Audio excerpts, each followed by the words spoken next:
Hello everyone, welcome back to my channel. কেমন আছো তোমরা সবাই? আশা করি খুব ভালো আছো, আমরাও ভালো আছি। আর একটু বাজারে এসছে, দেখো সামনে তো পুজো মা আসছে, তাই প্যান্ডেলও শুরু হয়ে গেছে। বাঙালির শ্রেষ্ঠ পুজো হচ্ছে দুর্গা পুজো, তাই সব পুজোর থেকে না এই পুজোর মানে মজাটাই আলাদা।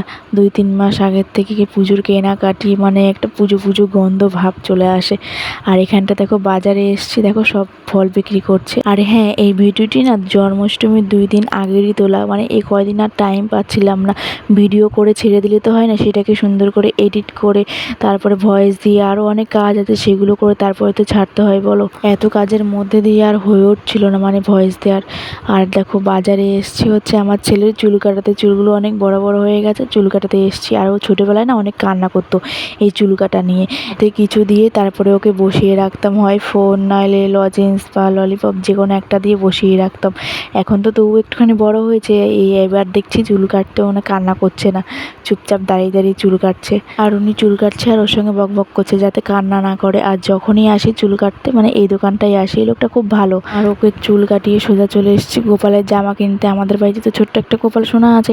আর তোমাদেরকে তো বলেছি এই ভিডিওটি 2 দিন আগেরই তোলা, জন্মাষ্টমীর, তাই গোপালের জামা কিনতে এসেছি। আর এই দোকানে না সুন্দর সুন্দর মূর্তি, তারপরে অনেক সুন্দর সুন্দর জামাও পাওয়া যায়। একটু কেনাকাটি করে ডাব খেতে এসেছি। আরেকজন দেখো মাজায় হাত দিয়ে ডাব খাচ্ছে, দেখেছো?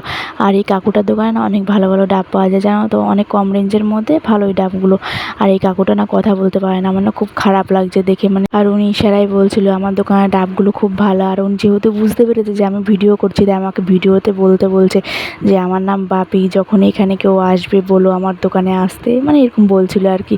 বোবা হলো কী হবে বলো, মানে বুঝতে পেরেছে যে আমি ভিডিও করছি। আর হ্যাঁ, যখনই তোমরা কেউ বাতকুল্লাতে আসবে তখন এই দোকানটায় এসো, হ্যাঁ একবার হলো প্লিজ। মানে আর উনি এই দোকানটা অনেক কষ্ট করেই চালায়, আর বসে বসে মিষ্টির প্যাকেট বানাচ্ছিল। যাই হোক, আর দেখো আমরা বাড়ি চলে যাচ্ছি, কেনাকাটি সব কমপ্লিট হয়ে গেছে। তো মিনি ব্লগটি কেমন হয়েছে অবশ্যই বলো তোমরা। আর যারা ইউটিউব চ্যানেল থেকে দেখছো প্লিজ আমার চ্যানেলটিকে সাবস্ক্রাইব করে দিও, আর যারা ফেসবুক থেকে দেখছো প্লিজ পেজটিকে ফলো করে দিও। তো বাই, আজকের ব্লগটি এইটুকুনি।